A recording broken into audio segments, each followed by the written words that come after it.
बार फिर से स्वागत है आप सभी लोगों का हमारे इस YouTube चैनल पर। आज फिर से मैं एक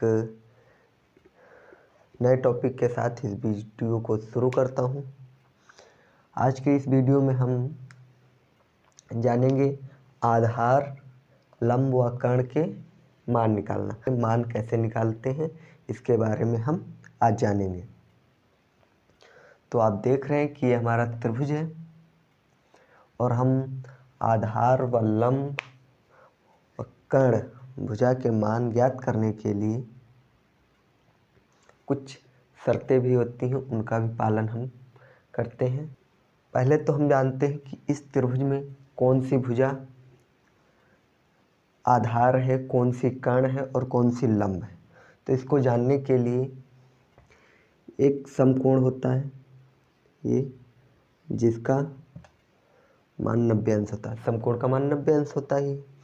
तो हम ध्यान देंगे कि जो समकोण के सामने वाली जो भुजा होती ये हमारी कर्ण होती,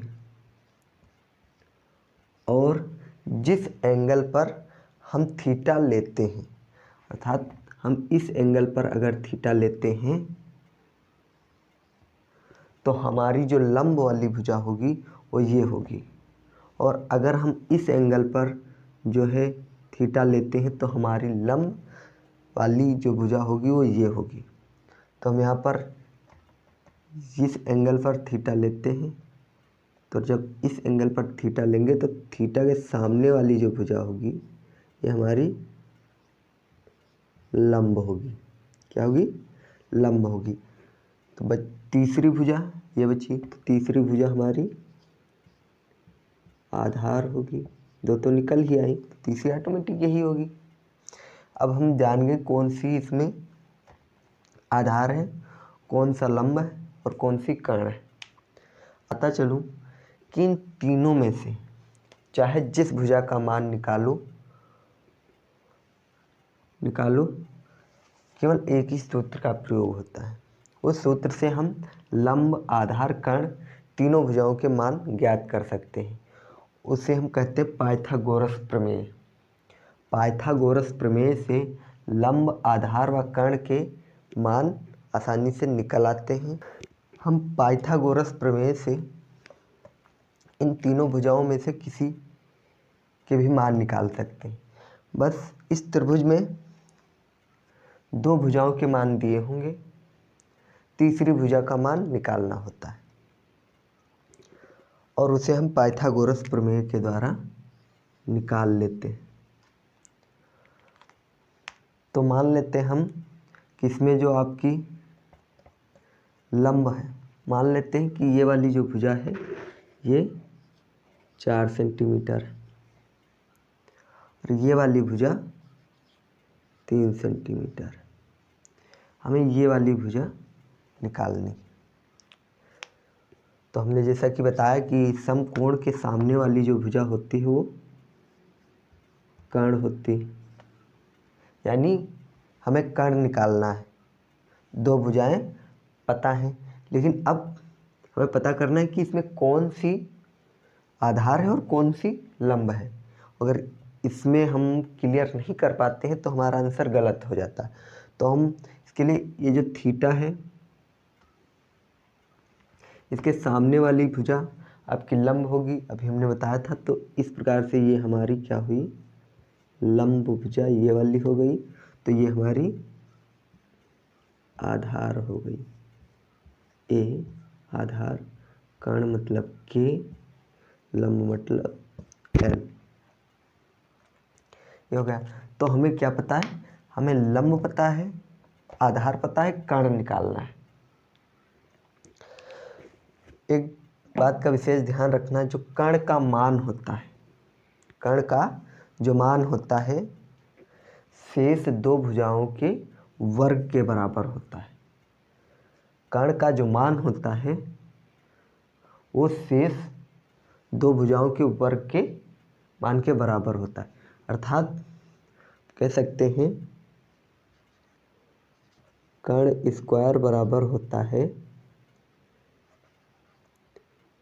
ए स्क्वायर प्लस जो है एल स्क्वायर। कर्ण का मान शेष दोनों भुजाओं के वर्ग के योग के बराबर होता है। अब हम इस समीकरण में मान रख लेते हैं। हमें जो निकालना है उसे हम x भी मान सकते हैं, लेकिन जब हमें पता है क्या कर्ण ही होती तो हम इसे कर्ण डायरेक्ट कर्ण लिख लेते हैं। तो हम इसे हल करते हैं। देखो, कर्ण स्क्वायर बराबर होता है आधार स्क्वायर, आधार का स्क्वायर प्लस लंब का स्क्वायर। कर्ण स्क्वायर बराबर, तो हमारा आधार कितना है 3 सेंटीमीटर, तो यानी 3 का स्क्वायर प्लस लंब कितना है 4 है, 4 का स्क्वायर हो जाएगा। ठीक, अब इसे जब हल करेंगे तो कर्ण स्क्वायर बराबर ये हो जाएगा आपका 9 प्लस ये हो जाएगा आपका 16।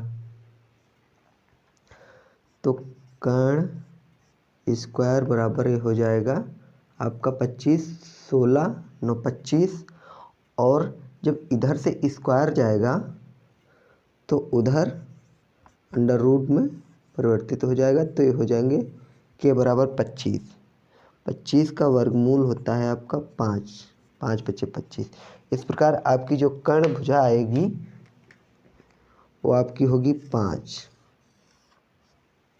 इस प्रकार हमने कर्ण का मान निकाल लिया, 5 सेंटीमीटर होगी, कि ये दोनों सेंटीमीटर में है। इस प्रकार कर्ण का मान निकल आया। अब आप इसमें देख सकते हैं आपकी आधार वाली भुजा आप दी गई है 8 सेंटीमीटर, कर्ण दिया गया है 10 सेंटीमीटर। आपको लंब निकालना है और आपके पास ये सूत्र है, निकाल लेते हैं।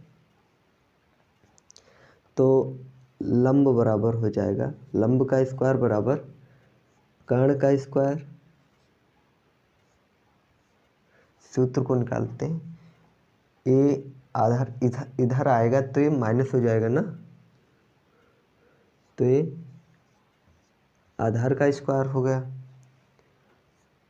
एल लंब का स्क्वायर। कर्ण कितना दिया हुआ है 10, हम यहाँ पर मान रख लेते हैं 10 का स्क्वायर माइनस आधार कितना दिया हुआ है 8, 8 से 8 का स्क्वायर, ये कितना होगा 100 स्क्वायर करने पर माइनस ये 8, ये हो जाएगा आपका 64। तो एल स्क्वायर बराबर लंब स्क्वायर बराबर क्या हो जाएगा 100 से 64 माइनस हो जाएंगे तो बचेंगे 36, और यहाँ से स्क्वायर जाएगा तो यहाँ लग जाएगा अंडर रूट जो है 36। और आप सभी लोग जानते होंगे, पता होगा 36 का जो वर्ग होता है वो होता है 6। इस प्रकार लंब आपका इसमें निकल आएगा 6 सेंटीमीटर आपका लंब होगा। अर्थात इस भुजा का मान कह सकते हैं 6 सेंटीमीटर होगा, 6 सेंटीमीटर, 6 सेंटीमीटर होगा। इस प्रकार हम लंब निकालना जान गए। अब हम जानते हैं आधार कैसे निकालें। देख सकते हैं जो लंब है वह 4 सेंटीमीटर, कर्ण है 5 सेंटीमीटर, आधार ज्ञात करना है।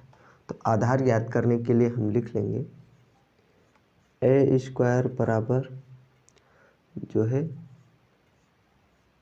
कि कर्ण स्क्वायर माइनस लंब स्क्वायर, इधर आएगा माइनस होगा।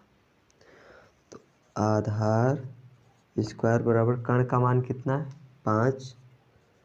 5 सेंटीमीटर माइनस एल लंब 4 सेंटीमीटर, 4 का स्क्वायर। तो आधार बराबर आ जाएगा, ये स्क्वायर होगा 25 माइनस इसका जब स्क्वायर होगा तो ये हो जाएंगे 4 चक्कू 16 16। तो आधार स्क्वायर बराबर हो जाएगा 25 से 16 जाएंगे 9 बचेगा, और जब इधर से स्क्वायर जाएगा तो इधर अंडर रूट आएगा, अंडर रूट 9, और हम जानते हैं अंडर रूट 9 का वर्ग होता है वो होता है 3। इस प्रकार हम देख सकते हैं कि आधार का मान भी हमारे पास आ गया, और आधार वाली जो भुजा होगी वो आपकी होगी 3 सेंटीमीटर। इस प्रकार हम आधार, लंब व कर्ण के मान ज्ञात करते हैं। मैं आशा करता हूँ कि ये वीडियो आपको पसंद आई होगी, और अगर ये वीडियो आपको पसंद आई हो प्लीज़ एक लाइक कर देना, और चैनल पर नए हैं तो चैनल को सब्सक्राइब ज़रूर कर देना।